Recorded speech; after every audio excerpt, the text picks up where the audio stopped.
Good morning. One positive thing that we noticed with this observation is that the teacher was able to give consistent, positive feedback to students.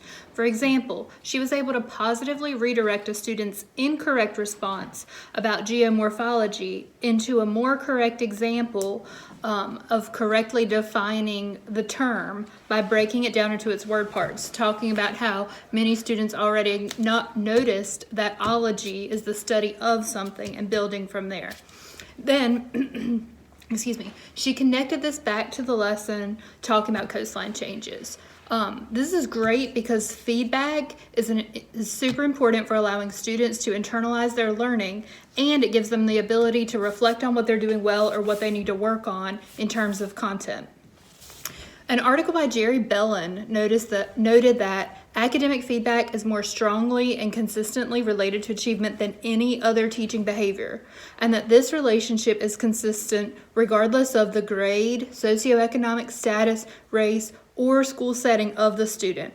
So, giving clear, consistent academic feedback will both support students' academic growth and foster an inviting classroom environment, which we know as educators is a crucial element in students' educational success.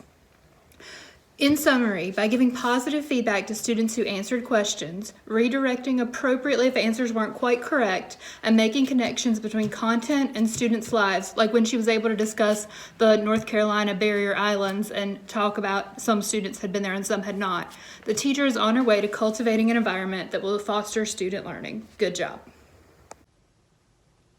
Hi, Katie. One of your other positives align to the learning environment in your classroom. Specifically, you use materials that were free of cultural bias. These materials include the guided notes and the document camera, as well as the pictures of the barrier reefs and the overhead projector. By using the guided notes, students were able to clearly see what they were expected to write on their paper. With the barrier islands and the picture of the barrier islands, students were able to develop their own visual of the concept that you were explaining when you began to discuss the change in the coastal lines. By creating this visual and these visual representations and supports for students, you really supported your visual learners.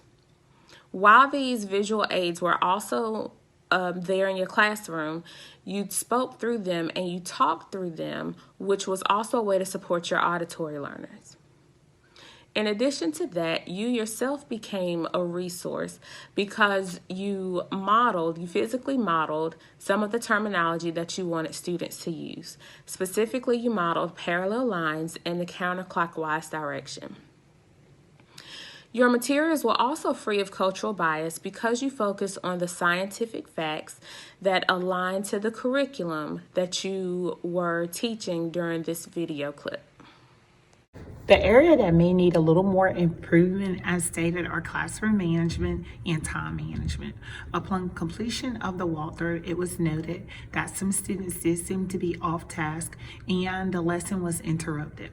A suggestion to increase classroom management is to make sure lessons are planned accordingly and student engagement activities are incorporated. Content should be reviewed prior to presenting to eliminate downtime for students to become idle. If an error is found, it is best to have been found prior to final presentation. An engagement strategy that could have been incorporated in this particular lesson is a chalk talk, which involved the student or involve the teacher writing a topic on the board, such as ocean layers, and students would then all have to suddenly come to the board and write what they knew about the topic or what they wanted to know. All communication would be conducted via writing. This activity would allow everyone to participate, and this activity allows for reflection on complex issues or questions. They generate ideas. It also checks for learning and helps develop projects or solve problems. Overall, we felt you had very positive feedback to your students, and our only concern was classroom management and time management. However, we feel with planning lessons and reviewing them ahead of time, along with incorporating student engagement strategies, these areas of development will soon be eliminated. Thank you for your time.